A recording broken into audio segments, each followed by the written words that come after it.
শুভ সন্ধ্যা বন্ধুরা, আপনাদের সকলকে আমার চ্যানেল প্রচেষ্টার এবায় আবারও স্বাগত। বন্ধুরা, আজ আপনাদের জন্য আমার খুব পছন্দের একজন লেখিকা সুচিত্রা ভট্টাচার্যের লেখা নিয়ে এসে হাজির হয়েছে। আসুন শুনে নেওয়া যাক লেখিকা সুচিত্রা ভট্টাচার্যের লেখা একটি ছোট গল্প, আমি মাধবী।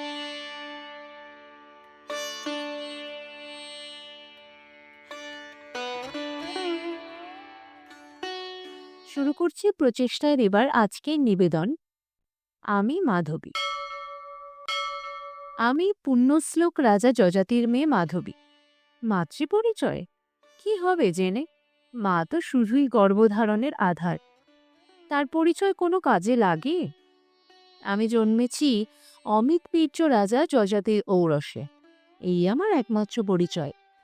কুমারী মেয়ের এছাড়া আর কোনো পরিচয় থাকতে নেই যে। পরিচয় কেন, আমার কোনো স্বতন্ত্র অস্তিত্বও আছে কি?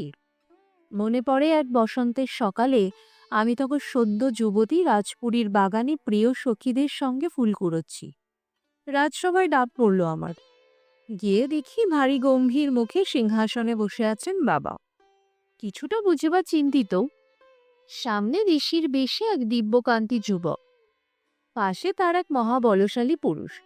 দ্বিতীয় পুরুষটিকে আমি চিনি, ইনি আমার পিতৃসখা গরুর। নত হয়ে প্রণাম করলাম তাকে, ঋষিকেও।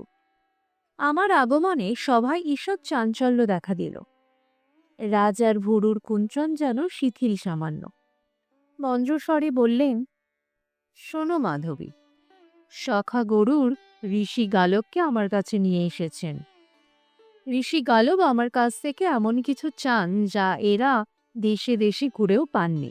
আমি বিস্মিত হলাম, এই জন্য আমাকে ডেকে আনার কি দরকার? বাবার আমার দিকে তাকালেনও না, অকম্পিত স্বরে ঋষিকে বললেন, মুনিবর, এই মুহূর্তে আপনার প্রার্থনা পূরণ করার সঙ্গতি আমার নেই, কিন্তু বিষ্ণু সখা কিংবা আপনার মতো ব্রহ্মর্ষিকে নিরাশ করা আমার অন্যায় হবে। আপনি এক কাজ করুন, আপনার প্রার্থিত ৮০০ অশ্বের বদলে আমার কন্যা মাধবীকে নিয়ে যান। আমার কন্যাটি অতি সুশীলা রূপবতী, আশা করি একে পেলে আপনার অভীষ্ট পূর্ণ হবে। ঘোড়ার বদলে আমি? বাবার কথার মাথামুন্ডু কিছুই মাথায় ঢুকছিল না। প্রশ্ন করাও যাবে না কিছু, সে অধিকারও আমার নেই। বিহবল চোখ জন্মদাতার মুখ থেকে ঘুরে ঋষি গালবের দিকে পড়ল। আজ থেকে আমি এরই অধীনা। ভাবতে অবশ্য মন্দ লাগছে না, ক্ষত্রিয় বীর নয় নাই হলো, এমন বিদ্বান সর্বাঙ্গ সুন্দর পুরুষ পাওয়া তো ভাগ্যের কথা। আমার মতো মেয়েরা তো মনে মনে এমন একজনকেই স্বপ্ন দেখে থাকে। অন্দরমহলে খানিক কান্নাকাটি হলো। দাসীরা কাঁদল, সুখীরা কাঁদল, মা কাঁদলেন, বিমাতা কাঁদলে। সকলের কাছ থেকে বিদায় নিয়ে এক বস্ত্রে ঋষি গালবের সঙ্গে রাজপ্রাসাদ ছাড়লাম আমি। পিতৃসখা গরুর অন্য পথে চলে গেলে নীরবে হাঁটছেন গালব, পিছনে দুরু দুরু বুকে আমের। মনে মনে প্রস্তুত করছি নিজেকে, বিলাস বৈভব সব ভুলে এবার থেকে তপবনে কাটাতে হবে বাকি জীবন। নিজেকে ওই মানুষটার যোগ্য করে তুলতে হবে। পারবো তো? নিশ্চয়ই পারবো। আমি গালবের প্রেমে পড়েছি। মেয়েরা কাঙ্ক্ষিত পুরুষকে পেলে তার জন্য সব করতে পারে। হাঁটছি তো হাঁটছি, রাজধানী পার হয়ে লোকালয় এলো, তারপর ছোট্ট অগভীর বন। বনের শেষে কুলকুল এক নদী। পথশ্রমে ক্লান্ত ঋষি নদীর কিনারে এক শিংসপা গাছের নিচে বসেছেন। একটু দূরত্ব রেখে সসংকোচে আমিও। পথের নীরবতা বৃক্ষ ছায়ায় অসহ্য লাগছিল, অথচ নিজে থেকে কথা বলার সাহসও হচ্ছে না।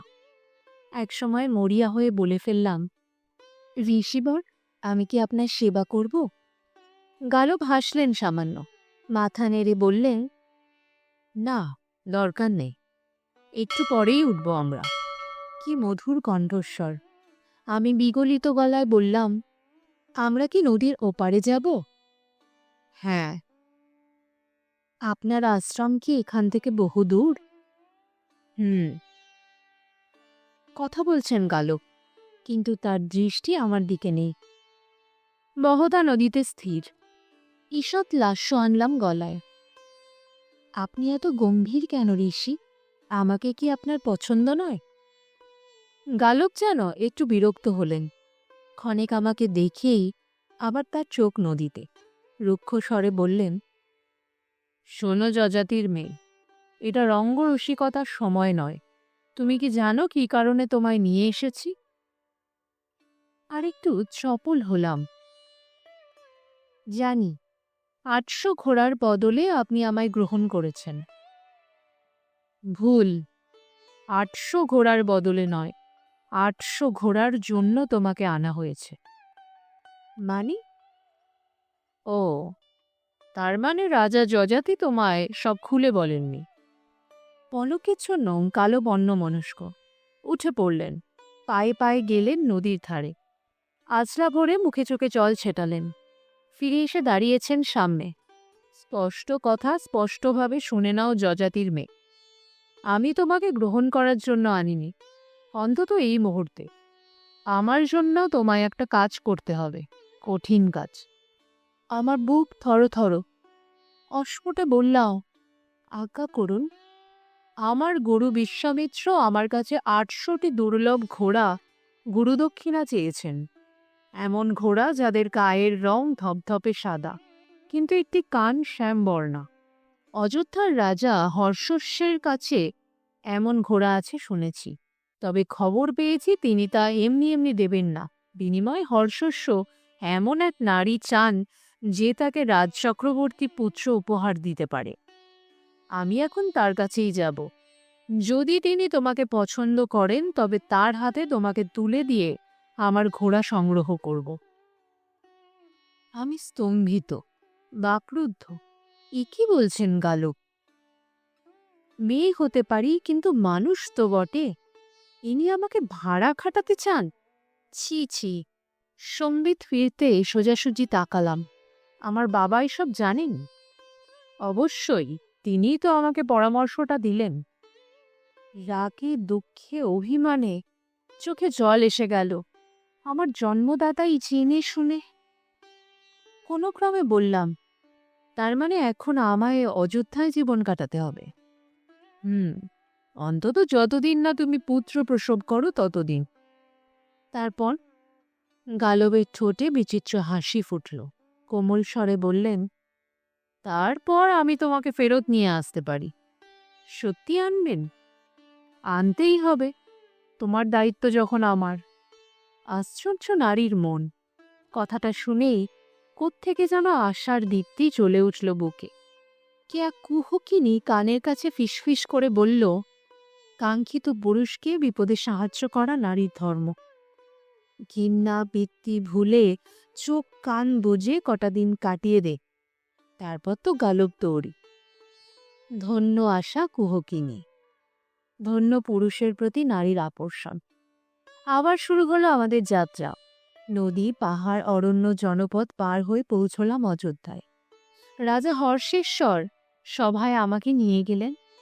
রাজা হর্ষস্যের সভায় আমাকে নিয়ে গেলেন গালব। প্রস্তাবটি রাখলেন রাজার কাছে।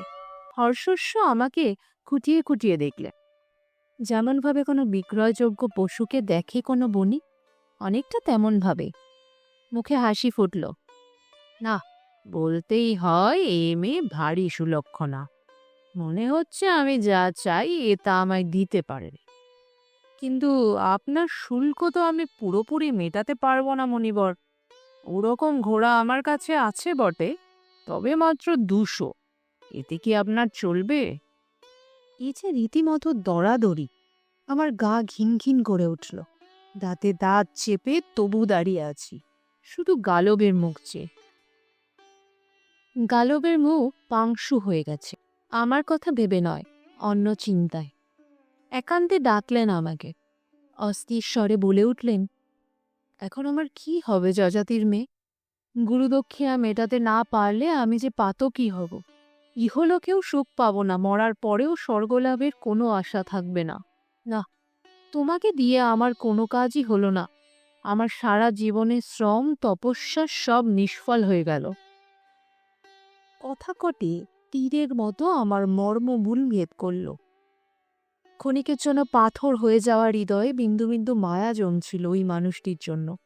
হাতের কাছে রমণী রত্ন থাকা সত্ত্বেও কি অসহায়, ইহলোক আর পরলোকের ভাবনায় কি কাতর। মনকষ্ট চেপে রেখেই বললাম, এর তো সহজ সমাধান আছে ঋষি। আপনি 200 ঘোড়ার বদলেই এর কাছে আমাকে রেখে যান। ছেলে হতে তো বছরখানেক সময় লাগবে, এর মধ্যে আপনি খোঁজ খবর করুন। আর কোন কোন রাজার কাছে এমন ঘোড়া পাওয়া যায়? ভাড়া খাটাই যখন আমার মতো মেয়ে মানুষের নিয়তি, তখন নয় আরো কটা রাজার সঙ্গে শোবো, আপনারও প্রাপ্য ঘোড়া মিলে যাবে। প্রস্তাবটায় শ্লেষ ছিল আমার। ভেবেছিলাম বিদ্রূপের অভিঘাতে আহত হবেন ঋষি, হাঁ হাঁ করে উঠবেন। শুনেছিলাম 7 পা একসঙ্গে হাঁটলে নাকি বন্ধু হয়। সে যদি জঙ্গলের পশু হয় তবুও। ঋষি গালবের সঙ্গে এই কদিনে 1,00,000 পা হেঁটেছি আমি। এক কণা দুর্বলতাও কি আমার জন্য জমেনি তার মনে? বন্ধুর মনোবেদনা বুঝতে পারবেন না? ঋষি কি এতই প্রজ্ঞাহীন? না, গালবের মুখে যন্ত্রণার চিহ্ন মাত্র নেই, বরং উদ্ভাসিত হয়েছেন, পরক্ষণেই ম্লান আবার।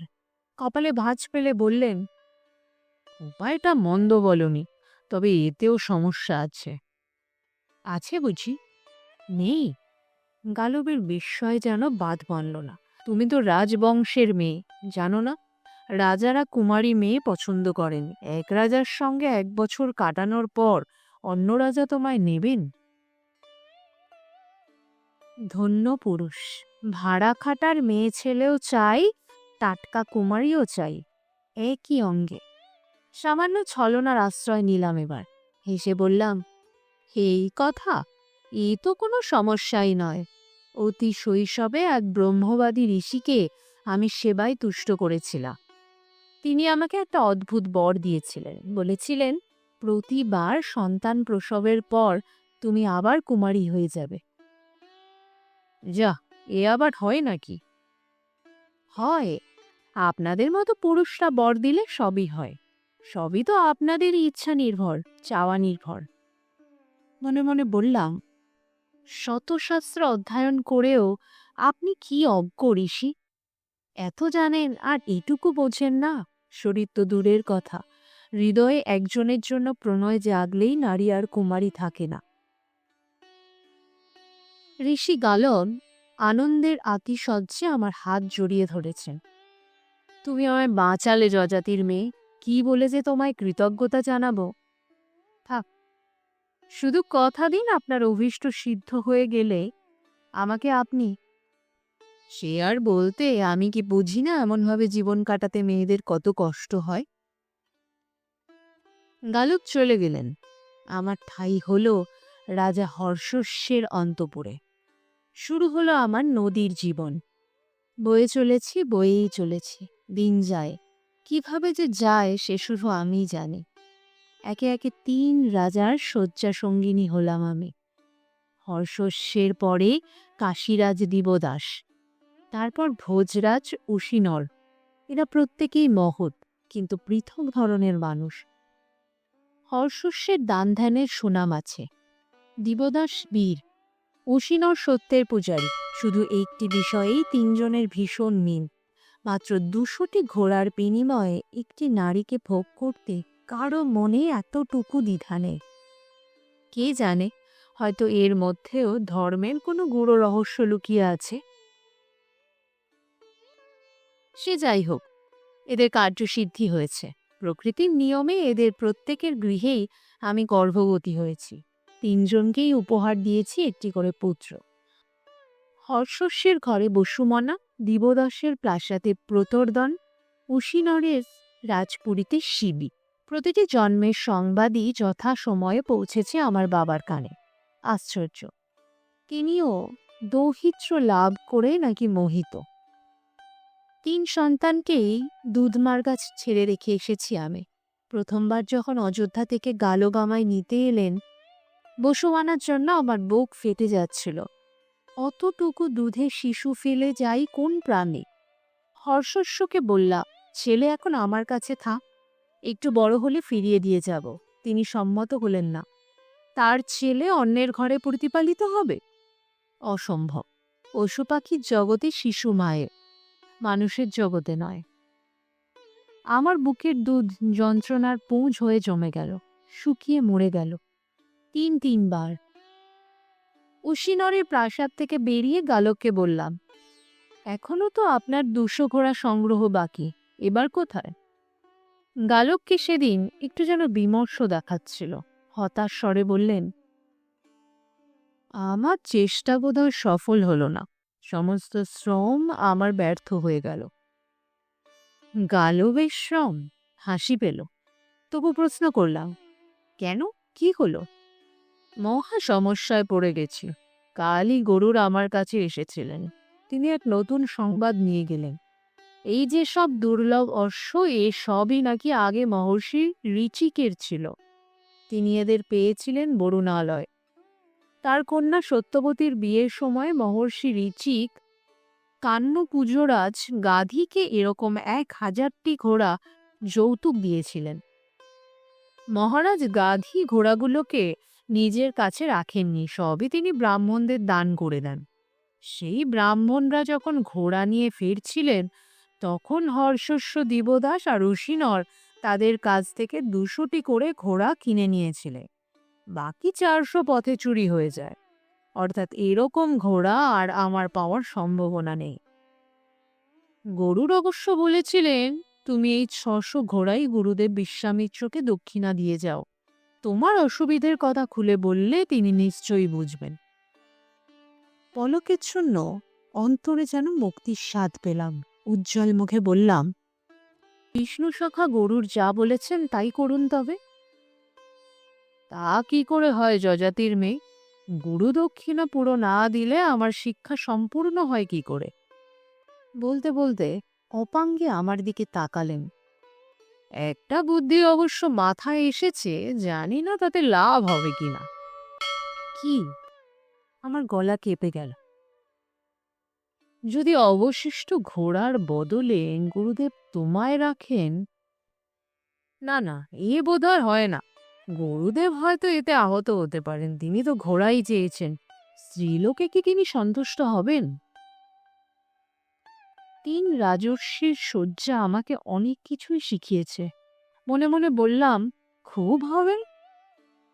ঋষি হলেও তিনি তো পুরুষ বটে। গালব আমার হাত ধরলেন। আরেকবার আমার জন্য কষ্ট করবে যজাতির মেয়ে, এই শেষবার। চোখে জল এসে গেল। সামলে নিয়ে বললাম, চলো। তবে তাই চলো, যদি তিনি করুণা পরবশ হয়ে। নির্দয় পুরুষ অপরের করুণা চায়, সে করুণার প্রকৃতি বা কিরকম? না ঘোড়ার বদলে সুন্দরী ভোগ করে অপরজনটি তৃপ্ত হবেন কি হবেন না। আমার ধারণাই মিলে গেল। এক ঝলক আমাকে দেখা মাত্রই ঋষি বিশ্বামিত্রের কামজ্বর এসে গেল। গদগদ গলায় বললেন, তুই কি আহাম্মক রে গালক? এমন একটা মেয়ে ছেলে তোর হাতে আছে, অথচ তাকে আগে আমার কাছে আনিসনি। থাকি তো বনে বাদারে, ঘোড়া আমার কি কমবে লাগবে। নেহাত গুরুদক্ষিণা দেব বলে বায়না জুড়েছিলি, তাই তোকে পরীক্ষা করার জন্যে। এ হে হে, এই কটা বছর মেয়েটাকে পেলে। যাক গে যাক, এখনই বা মন্দ কি? ব্যাস, এবার আর রাজপ্রাসাদ নয়, মুনির তপবন। এবারও সেই একই পরিণতি। 3 রাজার মতো আমাকে ছিঁড়ে খুঁড়ে একসা করলেন ঋষিবর। ফলত আরেকটি ছেলে, অষ্টক। ছেলে জন্মাতেই ঋষির কামজ্বর উধাও। বুঝিবা পরম ব্রহ্মের কথা মনে পড়ে গেল। তুচ্ছ মানবীতে কতদিন আর আটকে থাকতে পারেন সাধু সন্ন্যাসী? আবার গালবের কাছে প্রত্যাবর্তন। এতদিনেই সমস্ত শক্তি নিঃশেষ হয়ে এসেছে আমার, মনেরও শরীরেও। বড় ক্লান্ত বোধ করি, বড় অবসন্ন। না, গালবকে দেখে হৃদয়ে এখন আর এতটুকু চাঞ্চল্য জাগে না। প্রণয়ের ক্ষুধা মরে গেছে।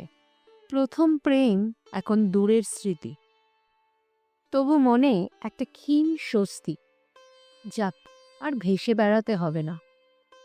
রাজকন্যা হই আর যাই হই, মেয়েদের চেয়ে কোনো আলাদা সত্তা থাকতে নেই, এ আমি হাড়ে হাড়ে বুঝে গেছি। আমাদের আবার ইচ্ছে অনিচ্ছে কি? এখন বাকি জীবনটা গালবের সঙ্গে চোখ কান বুজে কাটিয়ে দিতে পারলে বাঁচি। গালবের পিছু পিছু হাঁটছি আবার। নদী, গিরি, প্রান্তর, অরণ্য, লোকালয় পার হয়ে হাঁটছি তো হাঁটছি। এক দুপুরে এক স্রোতস্বিনী পার হলাম আমরা। তিলেক বিশ্রামের জন্য বসেছি এক শিংসপা গাছের নিচে। জায়গাটা ভারী চেনা চেনা। এখানেই প্রথম দিন আমরা পাশাপাশি বসেছিলাম না? হ্যাঁ তো। গালববুঝি চিনেছেন জায়গাটাকে। ঘুরে ঘুরে দেখছেন চারদিক, নদীকেও। চৈত্র বাতাসে ঘুরে উঠছে ছোট ছোট। কোত্থেকে একটা কোকিল ডেকে উঠল। ডাকছে, ডেকেই চলেছে। নির্বাক মানুষটা হঠাৎ সবাক হলেন। কি ভাবো যজাতির মেয়ে? ঘাড় নাড়লা। কিছু না। গাম্ভীর্য স্বরে মৃদু হাসি উঁকি দিল। কটা বছর তোমার ওপর দিয়ে খুব ঝড় বয়ে গেল, তাই না? অর্থহীন কথা, উত্তর দিলাম না। তোমার এই আত্মত্যাগ বিফলে যাবে না দেখো। তোমার 4 সন্তানেরই নাম ত্রিভুবনে ছড়িয়ে পড়বে। বসুমনা হবে দাতা, প্রতর্দন হবে বীর, শিবি ধার্মিক হবে, আর আমার গুরুর সন্তান অষ্টক হবে যজ্ঞকারী। কি খুশি? পলকের জন্য 4টে কচি কচি মুখ বুকে ভেসে উঠেছে। কেমন আছে ছেলেগুলো? কি করছে? মাকে কি খোঁজে তারা? মার জন্য কাঁদে, নাকি ভুলেই গেছে এই অভাগিনী মাকে? বুক ফাটা কষ্টের মধ্যেও হাসি পেল সহসা। গালব আশীর্বাদ করছেন আমার ছেলেদের, আমাকে নয়। মেয়েদের এতটুকু গৌরব দিতেও এত কার্পণ্য। হায় রে পুরুষ! নীরস স্বরে বললাম, আমার খুশিতে কি দরকার? আপনার কার্যসিদ্ধি হয়েছে, সেটাই যথেষ্ট। কোকিলের ডাক আরো তীক্ষ্ণ হয়েছে। গালব কাছে সরে এলেন, একদম পাশটিতে। কাঁধে হাত রেখেছেন, পুরনো দৃষ্টিতে দেখছেন আমাকে। একসময়ে ওই স্পর্শের জন্য উন্মুখ ছিল হৃদয়, কিন্তু সেই মুহূর্তে কোনো রোমাঞ্চ অনুভব করলাম না। অথচ ওই দৃষ্টি আমার চেনা ওই স্পর্শের ভাষাও। শুকনো গলায় বললাম, সংযত হন ঋষি। কেন? এখানে নয়, এভাবে নয়। কেন? এই জায়গাটা কি দোষ করল? গালব সবলেও আলিঙ্গনে বেঁধে ফেললেন আমাকে। কানে কানে ফিসফিস করে বললেন, এ তো অতি মনোরম স্থান। নদী, গাছ, প্রকৃতি, তুমি আর আমি। মনে নেই এখানেই একদিন তুমি আমার সেবা করতে চেয়েছিলে? আজ তোমার জীবনে সেই সৌভাগ্য এসেছে। শুভ লগ্ন বয়ে যেতে দিও না। হঠাৎ কেমন গা গুলিয়ে উঠল। এত বিবমিশা আগে কখনো জাগেনি। 3 রাজার সঙ্গে শুয়েও নয়, বিশ্বামিত্রের অঙ্কশায়িনী হয়েও নয়। রূঢ়ভাবে বললাম, এত তাড়াহুড়োর কি আছে? আর তো কারো কাছে আমাকে পাঠানোর নেই। চলুন আপনার আশ্রমে যাই, সেখানে নয় সারা জীবন ধরে আমাকে যত খুশি। সারা জীবন ধরে? আমার আশ্রমে তোমাকে নিয়ে? গালব ছিটকে সরে গেলেন। তুমি কি জানো না তোমাকে আশ্রমে আর নিয়ে যাওয়া যায় না? আশ্রম অতি পবিত্র স্থান। অন্নপূর্বা নারীকে নিয়ে সেখানে বাস করাটা অধর্ম। আমি কোনোভাবেই তোমাকে আমার সহধর্মিণী করতে পারি না। পলকের জন্য স্তম্ভিত আমি, পলকেই স্থিত আবার। বাহ বাহ, এই তো যোগ্য উত্তর। এরকমটাই তো আশা করা উচিত ছিল। তবু কেমন জেদ চেপে গেল। বললাম, আমি অন্নপূর্বা নই। সন্তান প্রসব করা হয়ে গেছে, এখন আমি আবার কুমারী। তুমি কুমারী? গালব অট্টহাসিতে ফেটে পড়লে। ওসব গালগল্প তুমি আমাকেও বিশ্বাস করতে বলো? রাগে কিতাহিত জ্ঞান লোপ পেল। চিৎকার করে উঠলাম, যদি জানেনই গাল গল্প, একের পর এক পুরুষের কাছে আমায় কুমারী সাজিয়ে পাঠালেন কি বলে? এতে অধর্ম হয়নি? তুমি নেহাতি বোকা যজাতির মেয়ে, এও বোঝো না? মহৎ কারণে ছোটখাটো ছলনার আশ্রয় নিলে কোনো বাপ হয় না। গালব আবার আমায় আলিঙ্গন করলে। বাজে তর্ক করো না, এসো আমরা মিলিত হই। চিন্তা নেই, তোমার বাবার কাছে তোমাকে পৌঁছে দিয়ে আসবো। কক্ষনো না, আপনি ছোবেন না আমাকে, সরে যান। না, এরপর গালব আর আমাকে ছোননি। বোধহয় তার মনে লেগেছিল। বাবার হাতে নামহীন যজাতির মেয়েকে তুলে দিয়ে চিরতরে বিদায় নিলেন ঋষি গালব। এখানেই আমার কাহিনী শেষ হয়ে যেতে পারত। বাদবাকি জীবন রাজা যজাতির অন্তঃপুরেই সুখে না হোক শান্তিতে কাটিয়ে দিতে পারতাম। রাজকন্যাদের তো আর পেটের ভাতের অভাব হয় না। কিন্তু বিধি বাম, মহাপুণ্যবান রাজা যজাতি দুবেলা কানের কাছে এসে হুঁশহাস নিঃশ্বাস ফেলেন। ঘরে অবিবাহিতা মেয়ে রয়েছে বলে তার নাকি রাতে ঘুম হয় না। আরও দুঃখ, মেয়েটা পতিহীন থাকলে মরার পরে স্বর্গে তার নাকি ঠাঁই হবে না। অতএব মেয়েকে পাত্রস্থ করতেই হবে। ওদিকে মনে আবার সংকোচও আছে, 4টে বাচ্চা হওয়া মেয়ের বিয়ে দিতে চাইলে অন্য রাজারা হাসাহাসি না করে।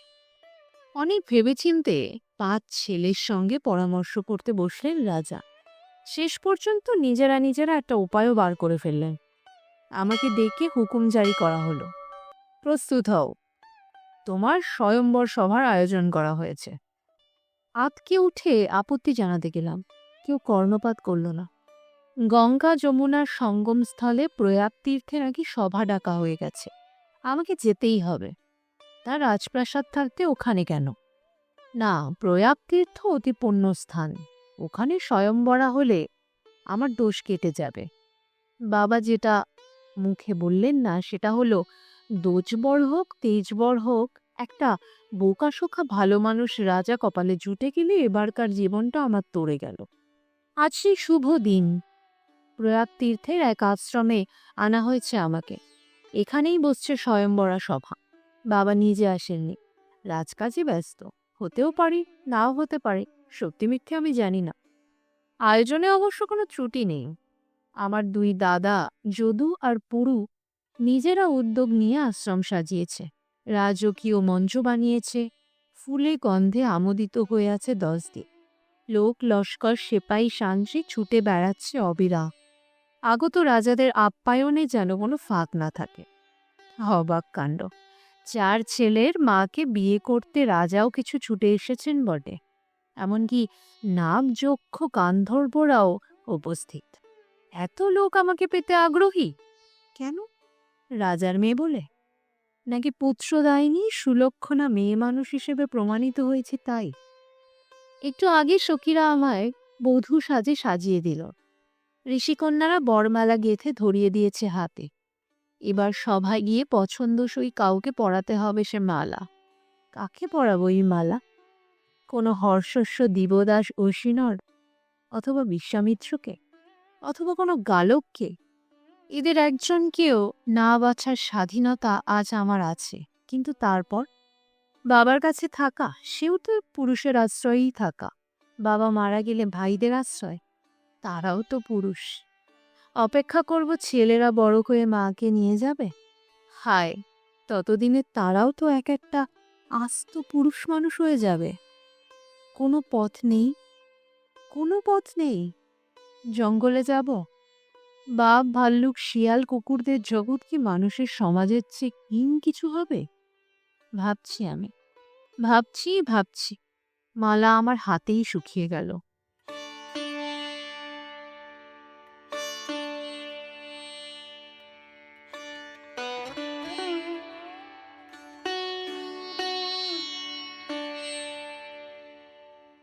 বন্ধুরা, শেষ হলো আমার আজকের নিবেদন।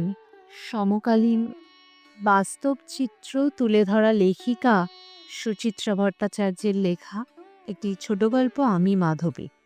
বন্ধুরা, যে গল্পটি আমরা পড়লাম সেটা অবশ্যই আজ থেকে কয়েকশো বছর আগের ঘটনা, কিন্তু বর্তমানেও কি চিত্রটা কিছুমাত্র পরিবর্তিত হয়েছে? সামান্যতম পরিবর্তন আমরা দেখতে পাই আইন বা মেয়েদের নিজস্ব পরিশ্রমের জোরে, কিন্তু ওভারঅল চিত্রটার কি কিছুমাত্র পরিবর্তন হয়েছে? মনে তো হয় না। আপনাদের কি মনে হয়? জানাতে পারেন আমাকে কমেন্ট করে। আজকের মতো এই পর্যন্তই। ব্যাস বন্ধুরা, শেষ হলো আমার আজকের নিবেদন। বন্ধুরা, আমার উপস্থাপনা আপনাদের কেমন লাগছে সেটি অবশ্যই আমাকে কমেন্ট বক্সে কমেন্ট করে জানান। আর ভালো লাগলে অবশ্যই একটা লাইক, কমেন্ট, শেয়ার এবং সাবস্ক্রাইব করে দেবেন। আপনাদের একটা ছোট্ট লাইক, শেয়ার এবং সাবস্ক্রিপশন আমার এগিয়ে যাওয়ার মূল পাথেয়। দেখা হবে পরবর্তী দিনে একটি নতুন গল্প নিয়ে। আপনারা সবাই ভালো থাকুন, সুস্থ থাকুন এবং অবশ্যই সাথে রাখুন আমার চ্যানেল প্রচেষ্টায় রেবাকে।